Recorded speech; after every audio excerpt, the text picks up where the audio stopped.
I feel like I've started to look like a Lisa Frank illustration, which, to be clear, is fantastic.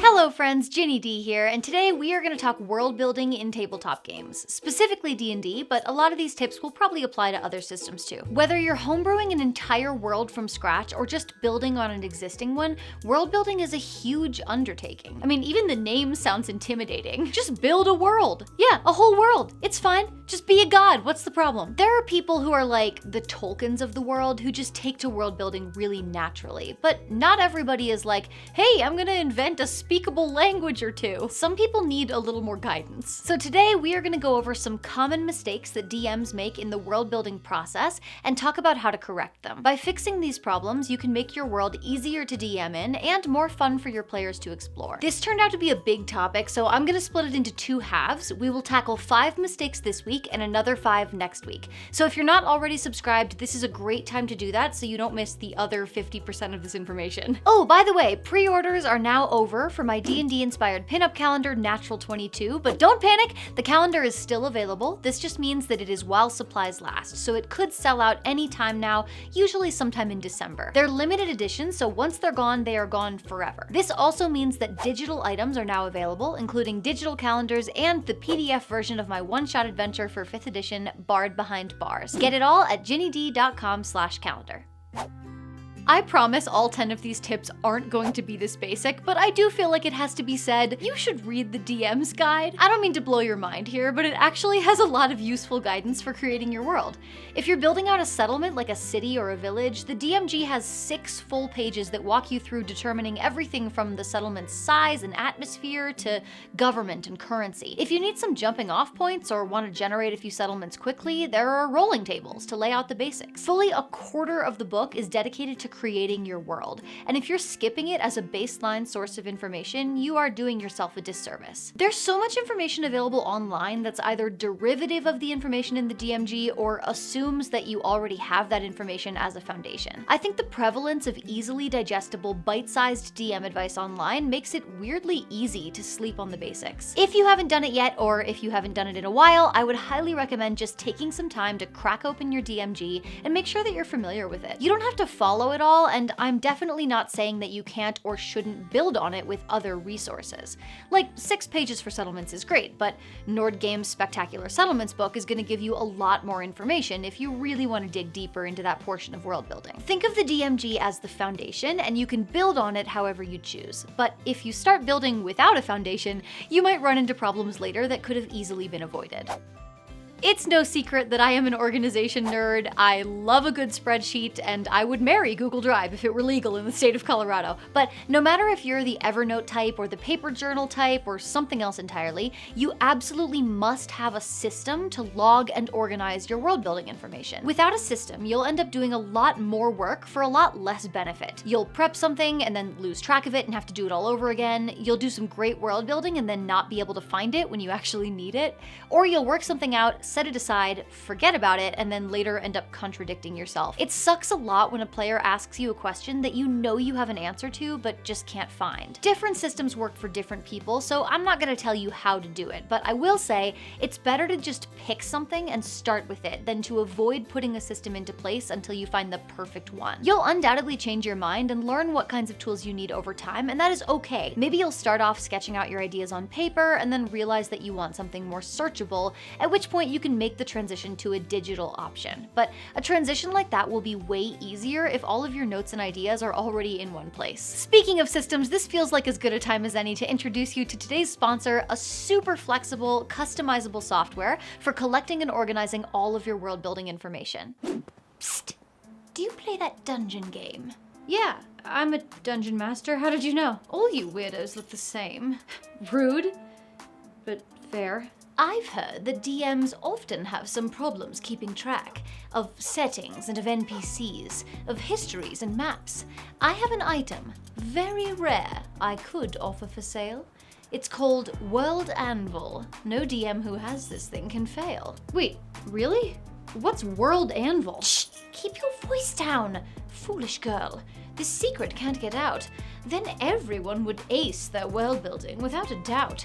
There's wiki-style articles, timelines, family trees.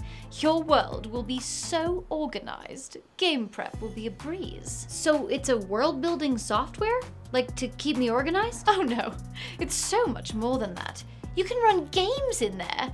Character sheets and stat blocks, it's all easy to share. And for the low, low price of just 550 gold. That's weird, I just looked it up and it's actually free to use. Well, drat. And here I really thought I had somebody sold. Check out the link in the description to sign up for World Anvil and learn how their features can streamline and organize your world building process. And once you're hooked and want full access to their complete toolset, use the code Ginny to take 40% off your purchase of any annual membership.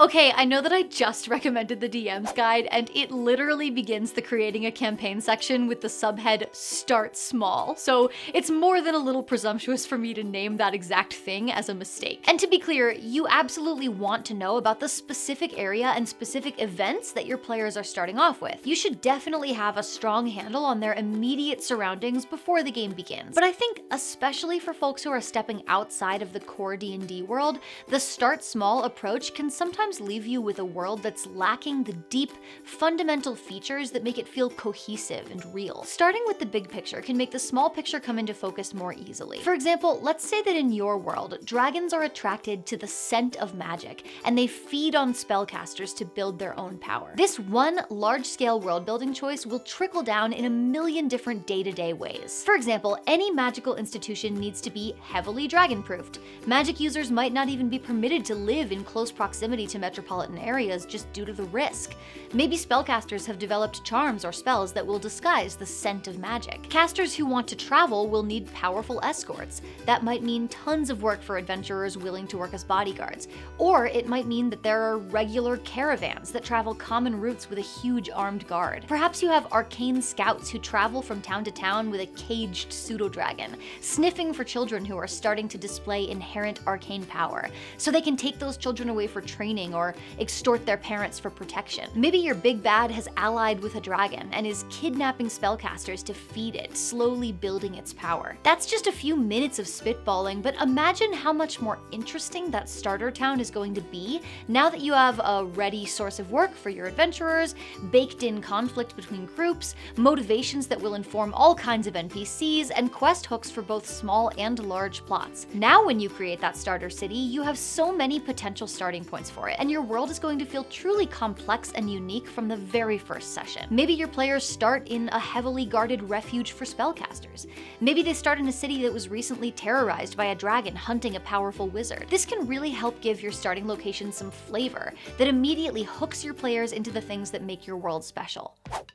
We all have heroes when it comes to fantasy worlds. The authors of our favorite books, directors of our favorite movies, and even other DMs that we look up to. But while I think it's great to have good influences, it's also super important to figure out what parts of world building you like, instead of just trying to mimic someone else's style. For example, Matt Mercer clearly loves political intrigue. Watching him DM, observing his worlds, you can tell that he is seriously passionate about developing these sprawling continents with tons of history and culture. When I started my own homebrew campaign, I wanted to capture some of the magic that I was seeing on screen in Critical Role. As a result, I tried to create a world the way that Matt Mercer creates a world, and y'all, turns out I do not love that.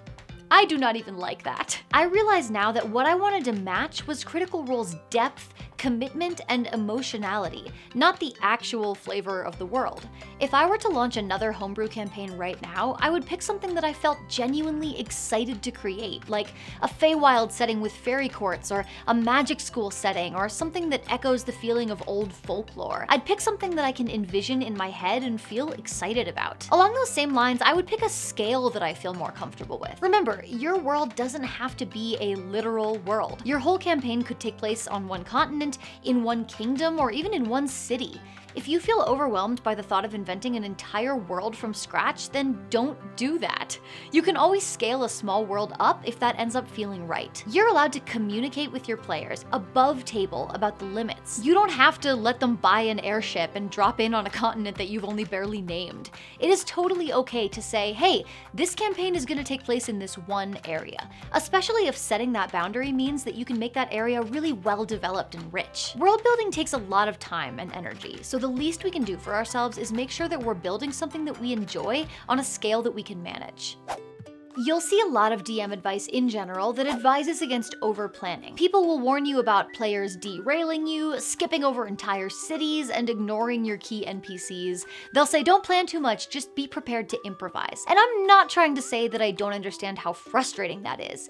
It sucks to work really hard on something that your players sidestep or ignore, but I think this extremely common advice can quickly turn into a slippery slope of underplanning. I have no doubt that your players will skip something that you've intricately planned, but they won't skip everything you've intricately planned. If you rely too heavily on improvising your world building, you're building your world on inconsistencies, cliches and tropes, half-baked ideas, and gut reactions. Let's take this improv thing back to its roots. If you see an actual improv troupe perform, there are setups, because without them, it's no fun. If you just put two people on stage together and say, be funny, even very good, very funny performers would likely struggle a little. But when you say, Bob, you're an elephant, Fran, you're a grocery store cashier, then you're gonna get a way funnier and more cohesive skit. It's the same premise when you're improvising in D&D. Yes, you can improvise some great stuff, but the better your framework, the easier it'll be to do good improv within it. So yes, you should be aware that players will go off the rails, and yes, you should be prepared to improvise. But don't let that stop you from doing the work of having at least a foundational understanding of how everything in your world works, so you aren't left floundering when players defy the odds and actually do exactly what you would have expected. That's where we're gonna end it today, but next week we are gonna go over 5 more common world building mistakes that you might be making in your D&D game. I know nearly everybody uses YouTube by just letting the homepage algorithm do its thing now, but if you wanna make extra sure that you don't miss the follow-up, especially as we enter the holiday season where everything is busy and weird, you should make sure that you are subscribed, because a whopping 45% of you aren't, on average. And we're there, right? We're totally there.